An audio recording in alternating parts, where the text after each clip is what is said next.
पितॄणां ब्रह्मलोक निवास सिद्ध्यर्थं महाकाली देवता संपूर्ण अनुग्रह सिद्ध्यर्थं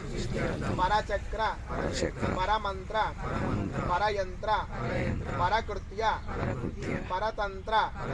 मारणादि षट्कर्म उपद्रव शांत्यर्थं मम चतुष्षष्टि कला विद्या प्राप्यर्थं भूत प्रेत